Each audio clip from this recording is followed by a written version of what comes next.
Bismillahirrahmanirrahim. Assalamualaikum warahmatullahi taala wabarakatuh. Alhamdulillahirabbil alamin wassalatu wassalamu ala asyrafil anbiya'i wal mursalin wa ala alihi wa sahbihi ajma'in amma ba'd. Alhamdulillah, kita bersyukur kepada Allah Subhanahu wa taala kerana kita diberikan kesempatan untuk kita berkumpul sekali lagi di dalam Facebook Masjid Yusof Ishak. Alhamdulillah. Biasanya kita adakan kuliah duha kita di Dewan Solat Utama Masjid, tapi memandangkan dengan keadaan sekarang ini, maka kita perlu untuk bertemu di alam maya, di dalam Facebook. InsyaAllah, semoga satu hari nanti Allah SWT memberikan kita kesempatan untuk kita kembali ke dalam masjid, di dalam Dewan Solat, sama-sama kita berniat iktikaf dan juga kita menambahkan ilmu-ilmu yang bermanfaat insya-Allah. Tapi sebelum itu tak apa, sekarang ini kita berada di rumah masing-masing mungkin, ataupun mungkin ada di antara teman-teman yang berada di tempat kerja ataupun di sekolah, di ofis dan sebagainya, yang mempunyai kesempatan sambil buat kerja, sambil dengar-dengar audionya.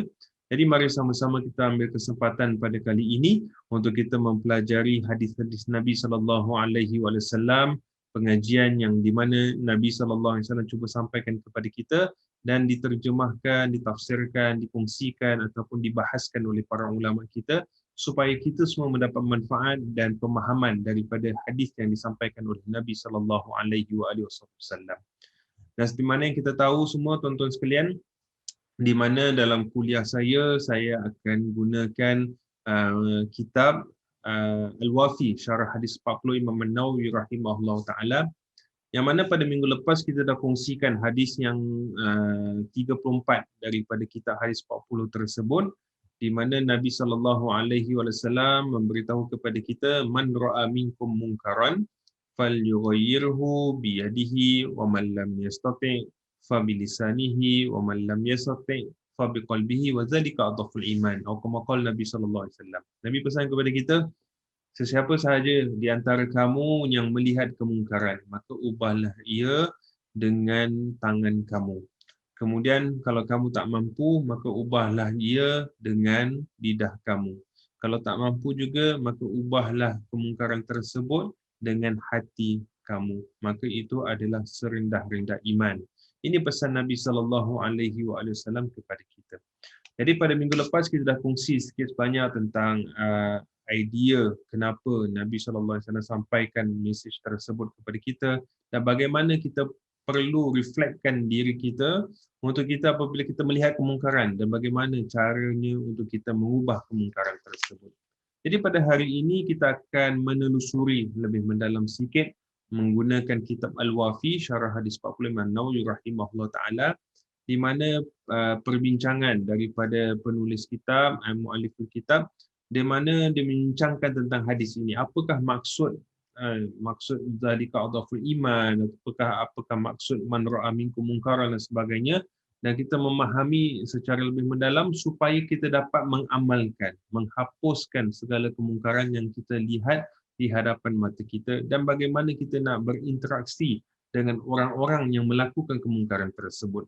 Moga-moga kita dapat manfaat daripada perbincangan ini dan semoga kita mempunyai kekuatan untuk kita meneruskan satu usaha untuk kita memperbaiki keadaan di sekeliling kita insya-Allah. Amin ya rabbal alamin. Baik. Jadi saya akan bincangkan sikit daripada kitab ini. Dia ada membacakan tentang kemunasabahan riwayat Abu Sa'id Al-Khudri radhiyallahu ta'ala anhu. Jadi dalam hadis ini adalah riwayat Abu Sa'id Al-Khudri radhiyallahu anhu, di mana dia adalah salah seorang daripada sahabat Nabi sallallahu alaihi wasallam. Jadi dia yang dapatkan mesej ini daripada baginda Rasul sallallahu alaihi wasallam. Jadi istilahnya daripada hadis ini ada sebab kenapa ia diturunkan ataupun kita katakan sebagai asbabul wurud, asbabul wurud ataupun sebab kenapa hadis ini dibincangkan ataupun disampaikan kepada orang. Iaitu pada satu ketika ada kisah daripada seorang lelaki yang bernama Tariq bin Shihab, yang mana dia pertama dikatakan orang yang pertama yang memulakan dalam mendahulukan khutbah sebelum solat pada hari raya adalah seorang lelaki bernama Marwan. Jadi kisahnya pada waktu itu ada seorang lelaki pada zaman Nabi sallallahu alaihi wasallam, namanya adalah Marwan. Marwan ini dia melakukan satu perkara yang mungkin dalam keadaan kita sekarang yang kita faham dia agak berbeza, iaitu dia ini waktu solat hari raya sama ada Aidilfitri ataupun Aidil Adha, dia ini mengawalkan khutbah dahulu sebelum dia melakukan solat. Kalau kita tahu bahawasanya kalau solat hari raya awalnya ialah kita solat dahulu kemudian baru kita dengar khutbah. Kalau solat Jumaat kita dengar khutbah dulu baru kita solat. Tetapi Marwan ni dia buat terbalik.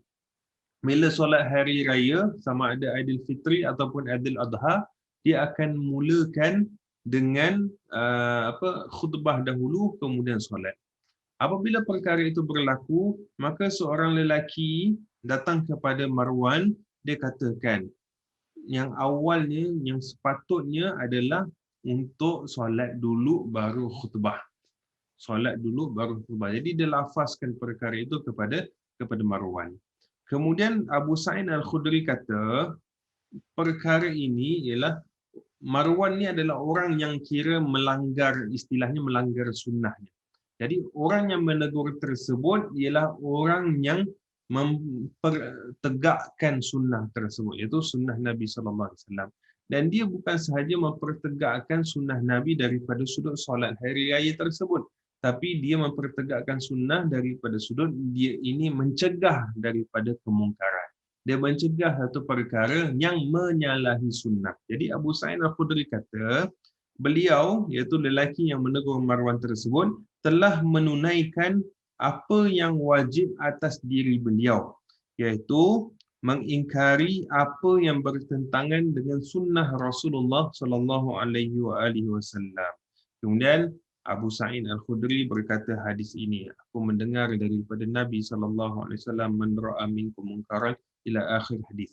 Jadi dalam kisah ini nak dikatakan, dalam situasi di mana apabila dalam kita melakukan ibadah, sama ada ibadah tu solat jemaah ataupun ibadah tu ibadah-ibadah yang tertentu yang mana kita harus kumpul secara jemaah, dan apabila kita melihat kemungkaran, maksud kemungkaran kat sini ialah apa-apa sahaja perkara yang menyalahi apa yang telah ditetapkan oleh Allah dan juga baginda Rasul sallallahu alaihi wasallam.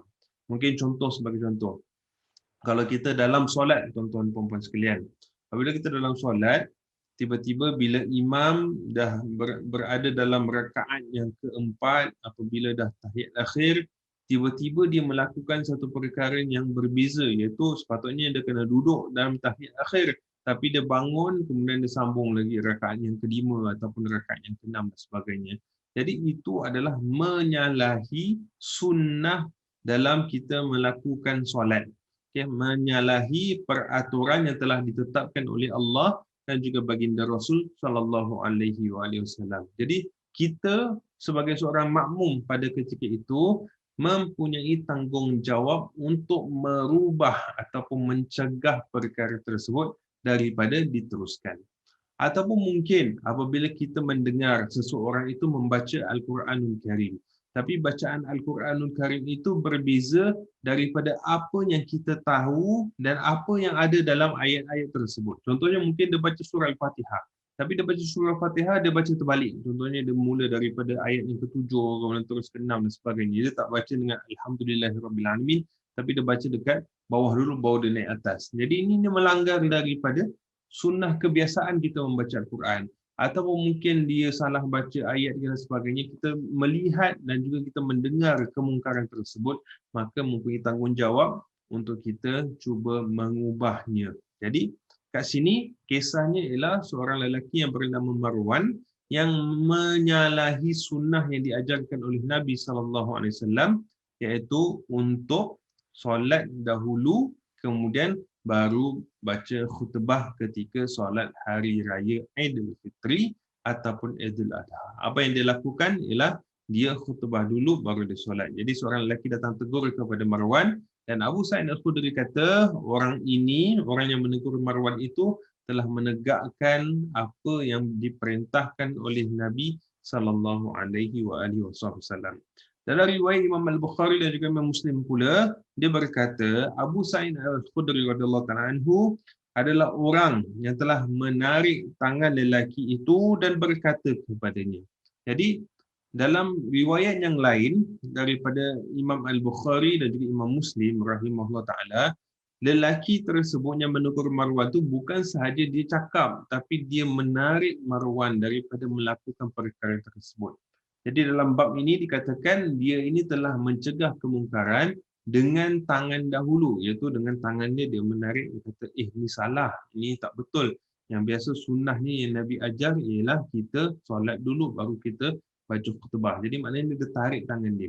Jadi kat sini dia katakan lelaki ini telah menyempurnakan hadis tersebut, iaitu dia melakukan dengan tangan dahulu, kemudian dia melafazkan ini salah buat ni dan sebagainya. Dalam masa yang sama dalam hatinya pun dia kata dia memang mengetahui kesalahan yang dilakukan oleh Marwan tersebut. Jadi dia dah komplit ketiga-tiganya, bukan sahaja dia lafazkan sahaja. Itu poin nombor 1 daripada perbincangan hadis yang telah diungkapkan oleh muallif kitab. Kemudian poin nombor 2 ialah tentang usaha ahli batil. Okey.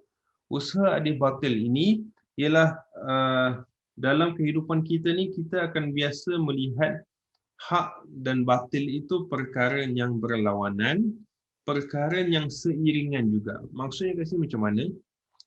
Dalam proses kehidupan manusia ataupun dia kata iman seseorang itu dia ada naik dan dia juga ada turun.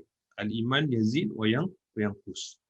Dan ikut kepada peredaran zaman dan juga keadaan semasa dan sebagainya, kita akan melihat kejumudan dan juga kenaikan satu tamadun.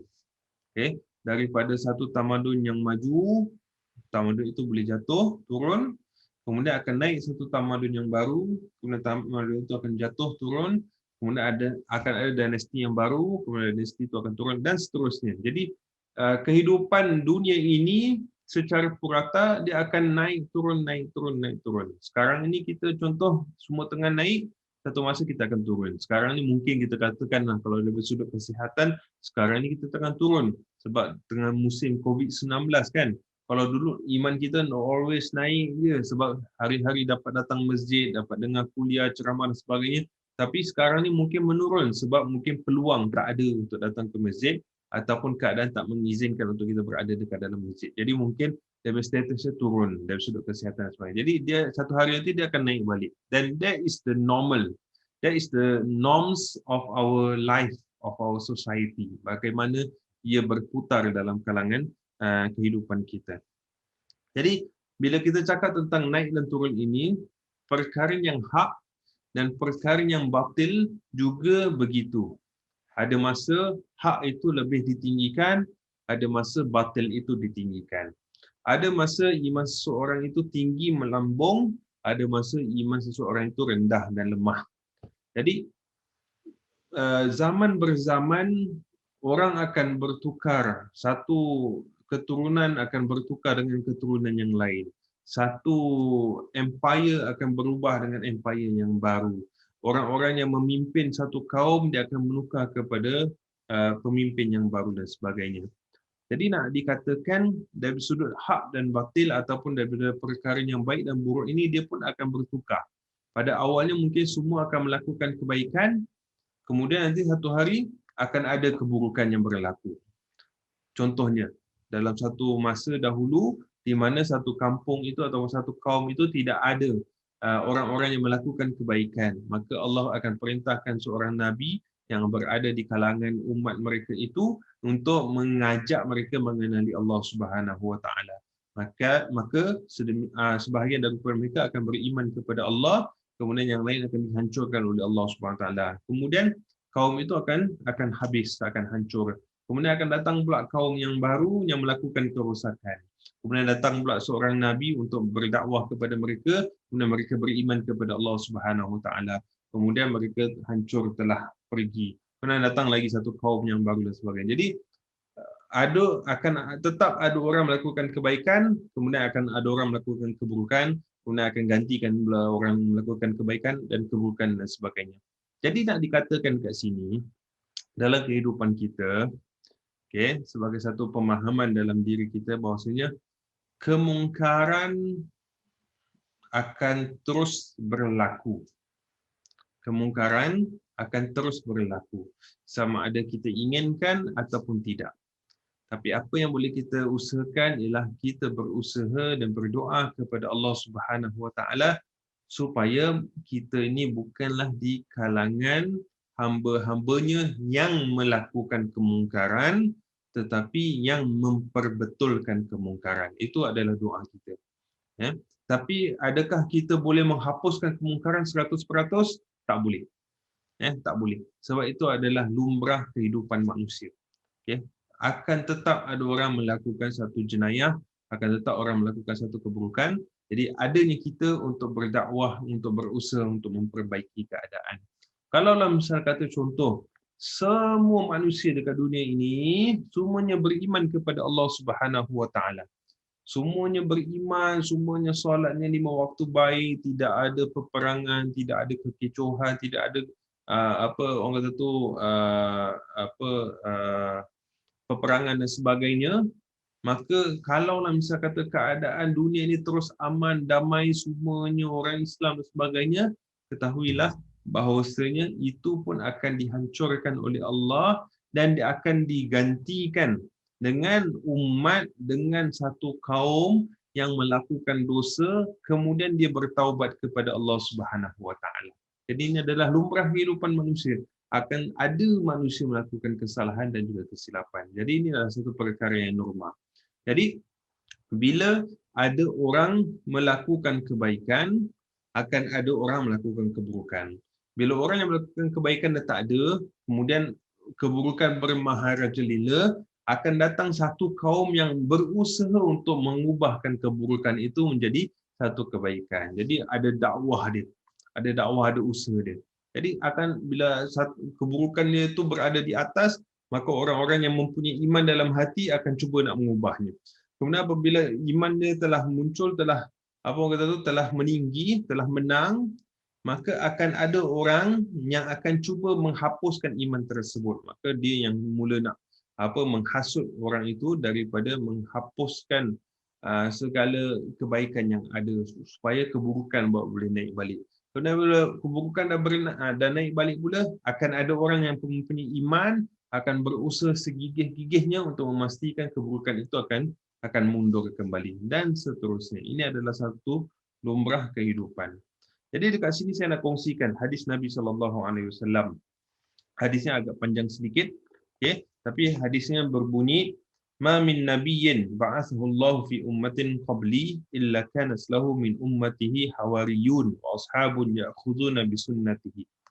Hadisnya maksudnya tiada seorang nabi pun yang telah diutuskan oleh Allah Subhanahu Wa Taala sebelumku, iaitu sebelum Nabi sallallahu alaihi wasallam, melainkan beliau mempunyai hawariyun. Hawariyun dekat sini maksudnya ialah pembantu-pembantu yang ikhlas dan suci. Maknanya Nabi ataupun Nabi Muhammad sallallahu alaihi wasallam dan juga nabi-nabi yang terdahulu, setiap daripada mereka mesti ada hawariyun, ada orang yang ikhlas dan suci ingin membantu agama Allah Subhanahu Wa Taala. Jadi contohnya kalau kehidupan Nabi Muhammad SAW, ada para sahabat yang kuat imannya, yang tetap imannya walaupun ada banyak musibah yang melanda dalam kehidupan, mereka tetap bersama dengan Nabi sallallahu alaihi wasallam. Mereka berhijrah ikut Nabi sallallahu alaihi wasallam tanpa membawa apa-apa harta benda pun yang berada di Mekah. Mereka tinggalkan dan mereka bertawakal kepada Allah kerana mereka percaya dengan Nabi sallallahu alaihi wasallam. Apa sahaja Nabi inginkan, mereka akan cuba usahakan untuk memastikan apa yang diminta oleh Nabi itu akan dapat dan sebagainya. Jadi ini kita katakan sebagai hawariyun, orang yang bersungguh-sungguh bertungkus lumus untuk membantu para anbiya yang telah dipilih oleh Allah Subhanahu Wa Taala. Okey. Illa kana aslahu min ummatihi hawariyun. Okey, para nabi yang dipilih itu mesti ada di kalangan mereka ni adalah orang-orang yang pembantu-pembantu, wa ashabun ya'khuduna bi sunnati, dan sahabat-sahabat dari kalangan umatnya beramal dengan sunnahnya dan berpandukan kepada perintahnya. Jadi ini Nabi SAW katakan, okay, semua Nabi yang dipilih oleh Allah Subhanahu Wa Taala mesti di kalangan mereka itu ada pembantu-pembantunya, itu hawariyun, pembantu-pembantunya. Dan mereka akan, sahabat-sahabat ini mereka akan berusaha untuk melakukan segala perkara yang telah ditetapkan oleh Nabi tersebut ataupun sunnah-sunnah yang Nabi itu tinggalkan. Wa yaqtaduna bi amrih, dan juga mereka akan berpandukan kepada perintahnya. Maka apa sahaja Nabi itu minta, mereka akan lakukan perkara tersebut. Thumma innaha takhlufu min ba'dihim khuluf. Kemudian terjadi selepas mereka satu golongan, mereka pula yaquluna ma la yaf'alun. Mereka berkata dengan apa yang mereka tidak kerjakan. Wa yaf'aluna ma la yumarun, dan mereka kerjakan apa yang tidak diperintahkan kepada mereka. Jadi kemudian Nabi SAW katakan, selepas itu summa innaha takhlufu min ba'dim khuluf.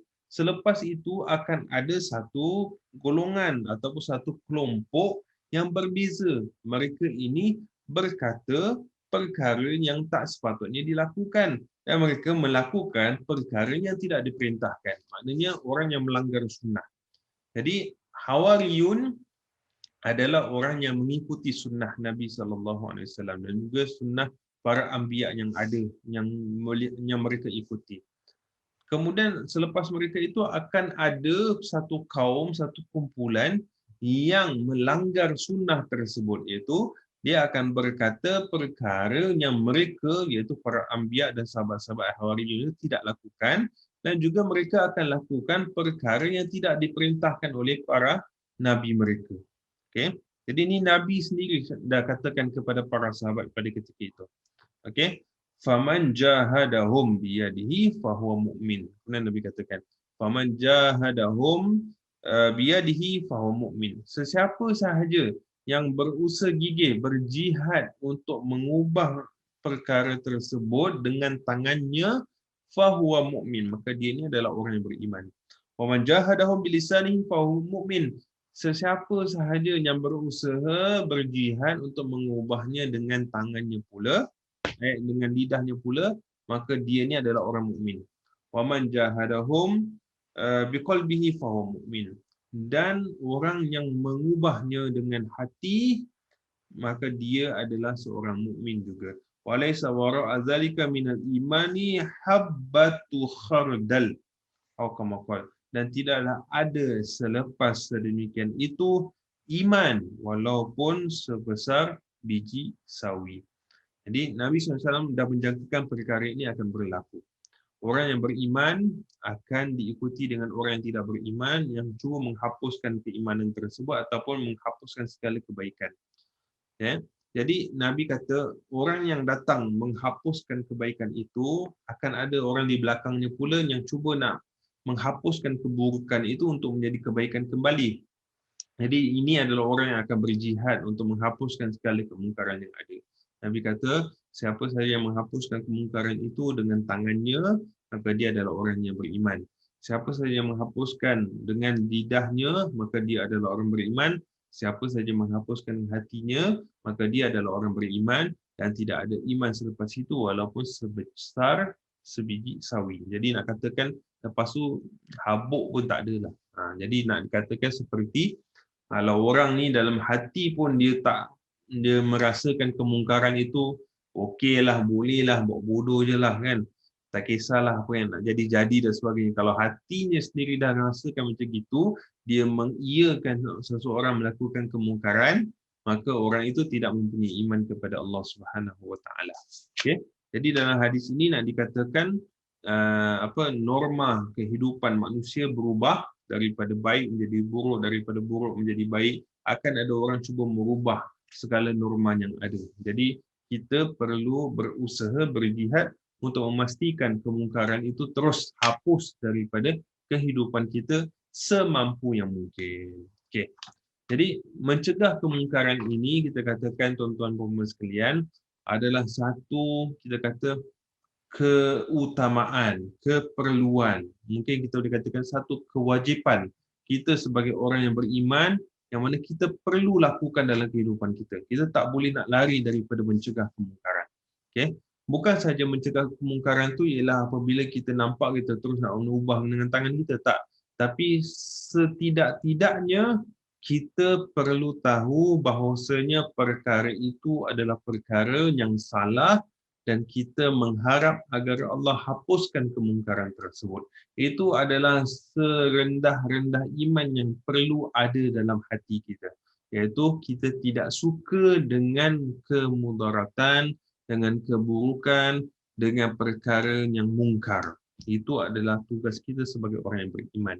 Berusaha ataupun orang kata tu merubah perkara itu untuk menjadi perkara yang baik itu mungkin satu perkara yang susah, okey, tetapi usaha kita untuk menjadikan dia menjadi baik itu adalah tanggungjawab semua, bukan tanggungjawab pemimpin kita sahaja, bukan tanggungjawab mungkin orang yang mempunyai pangkat sahaja, bukan tanggungjawab para asatizah sahaja, bukan tanggungjawab para ulama kita sahaja, bukan tanggungjawab orang kata tu presiden kita ke ataupun mungkin perdana menteri kita, bukan mereka sahajanya ada keutamaan untuk melakukan mengelakkan kemungkaran yang berlaku, tetapi ia adalah tanggungjawab setiap individu daripada kita. Apabila kita melihat kemungkaran, kita perlu usaha. Sebagai contoh, jika kita melihat kemungkaran itu berlaku di hadapan mata kita, di tempat publik, publik, contohnya di MRT ke ataupun dalam bas ke dan sebagainya, kita nampak ada pertelingkahan ataupun pergaduhan sehingga mereka ni pukul antara satu dengan yang lain atau bertumbuk ke, berkeras ke dan sebagainya. Ia adalah tanggungjawab kita setidak-tidaknya untuk menghentikan pertempuran tersebut atau pergaduhan tersebut. Walaupun mungkin kita tidak ada kekuatan fizikal badan kita, okay? Tapi kita mungkin ada kekuatan suara, mungkin kita berkatakan, jangan buat macam ni, tak bagus ke, tak baik awak buat macam ni dan sebagainya. Ataupun mungkin kita tak mampu nak buat itu sebab kita takut perkara itu akan kembali kepada kita, kita boleh laporkan kepada orang yang berwenang yang mampu untuk untuk menghentikan perkara tersebut. Kan kita kata istilahnya call polis ke ataupun call bus driver ke ataupun call servis provide orang-orang yang berada di sekeliling yang dapat membantu untuk menghapuskan ataupun menghentikan pergaduhan tersebut. Ini adalah tanggungjawab kita bersama. Jangan sampai kita macam orang dah kena pukul bantai, pukul bantai kita just diamkan je. Tak apalah, tak apalah dan sebagainya. Biarkanlah. Ini takdir dia mungkin kan. Nak buat macam mana? Takkan kita nak melanggar takdir. Bukan macam itu tuan-tuan puan-puan sekalian. Tapi apa yang perlu kita lakukan ialah untuk kita menghapuskan kemungkaran tersebut. Memastikan supaya semua di kalangan masyarakat kita dapat hidup dalam keadaan yang aman, selamat, terhindar daripada segala kemungkaran yang ada. Jadi dia adalah tanggungjawab kita semua, insya-Allah. Okey, yang terakhir, poin terakhir mungkin saya akan kongsikan dengan tuan-tuan sekalian kat sini ialah dalam kitab ini dia membincangkan tentang mencegah dalam hati. Apa maksudnya kita mencegah kemungkaran itu dengan hati? Poin yang paling utama sekali yang dikatakan dalam kitab ini ialah mencegah dalam hati membawa maksud yang sama juga ialah untuk kita sebagai umat Islam mengetahui apa itu mungkar. Kita perlu tahu apakah itu mungkar. Bila kita tidak tahu apakah itu kemungkaran, maka itu menunjukkan kelemahan iman kita kepada Allah Subhanahu Wa Taala. Ini paling ringkas sekali yang perlu kita tahu. Okay? Dalam hadis kat sini dikatakan, diriwayatkan oleh Abu Juhafah radhiyallahu ta'ala anhu daripada Sayyidina Ali radhiyallahu ta'ala anhu berkata, inna awwala ma tughlabuna alaihi minal jihadi jihadun bi aidikum thumma al-jihadi bi alsinatikum thumma al-jihadi bi qulubikum famata lam ya'rif qalbuhu al-ma'ruf wa yunkir qalbahu al-munkar nakasa faja'ala lahu asfalah. Okey. Antara jihad kamu pertama-tama akan lenyap ialah jihad dengan kedua-dua tangan kamu. Kemudian jihad dengan lidah-lidah kamu. Kemudian jihad dengan hati-hati kamu. Maka apabila seseorang itu tidak mengenali yang ma'ruf dan mencegah yang mungkar itu dengan hatinya, hinalah ia. Lalu ia meletakkan yang tinggi di tempatnya rendah. Ini kata Sayyidina Ali karamallahu wajhahu radhiyallahu anhu. Dia mengatakan pada awalnya bila orang kata tu tidak melakukan kemungkaran, yang pertama sekali akan hapus ialah orang ini dah tak gunakan kuasa dia ataupun tak gunakan tangannya untuk mencegah kemungkaran. Kemudian akan hapus yang kedua ialah orang ini tidak menegur ataupun mencegah kemungkaran dengan lidahnya. Kemudian orang tidak mencegah kemungkaran dengan hatinya. Kemudian yang lebih teruk lagi ialah orang yang tak tahu perkara mungkar tersebut. Dia tak tahu mana ma'ruf, dia tak tahu apa itu mungkar. Dia memang tak tahu apa-apa lah istilahnya, ataupun dia ini ambil sambil lewa dengan semua perkara yang telah ada di hadapan mata dia. Okey, dia nampak orang mencuri, dia rasakan okeylah, dia nak curi tu hak dia lah. Ataupun orang itu dia berzina dekat depan-depan tempat public places, dia kata tak apalah tu hak dia, bukan hak kita kan. Kita siapa suruh kita tengok, kita kata macam gitulah. Ataupun orang melakukan pembunuhan yang zalim kepada manusia tanpa hak dan sebagainya, kita kata tak apalah itu hak dia dan sebagainya. Jadi bila kita nampak kemungkaran pun kita rasa macam okey je lah, biar dia buat macam itu. Itu di mana Sayyidina Ali katakan nakasah, makna itu dah start kita ni dah menjadi seorang yang hina kerana kita dah tak ada ilmu tentang apakah kemungkaran yang berlaku. Okey, jadi faja'ala alahu asfalan, dan dia akan meletakkan perkara yang tinggi itu di tempat yang rendah. Perkara yang tinggi itu adalah mencegah kemungkaran, dia letak dekat tempat yang bawah. Dia kata tu dah tak prioriti. Lebih teruk lagi kalau dia pula yang menggalakkan kemungkaran terus berlaku di kalangan masyarakat. Jadi ini adalah satu perkara yang perlu kita elakkan. Jadi yang pertama sekali tuan-tuan dan puan sekalian yang melihat di video ini, kita perlu tahu apakah kemungkaran yang berlaku di kalangan masyarakat kita, dan kita akan cuba usaha sebaik-baik mungkin untuk kita menghapuskan kemungkaran tersebut. Mungkin sebagai contoh yang biasa kita dengar, sebagai contoh, kalau pada hari ini, kalau video ini keluar pada hari ini, khutbah pada hari ini akan membincangkan tentang binasa ataupun kemungkaran dalam di kalangan masyarakat kita yang mengambil dadah sebagai contoh. Semua di kalangan masyarakat kita, kalau kita kata orang masyarakat Melayu Islam dekat Singapura ni, kita tahu dadah tu haram. Dadah itu adalah satu perkara yang mungkar. Semua orang tahu. Okay?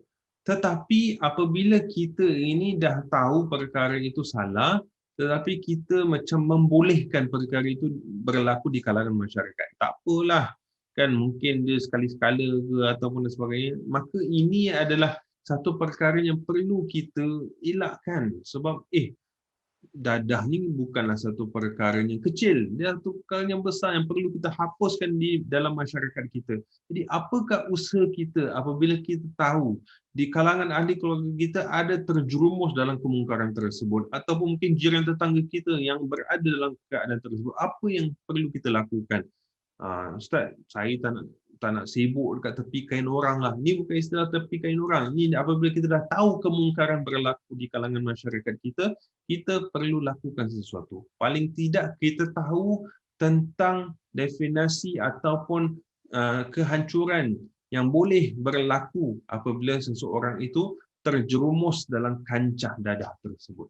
Kita nak tahu what is the effect apabila seseorang itu dah masuk dalam this pool of people yang melakukan kemungkaran tersebut.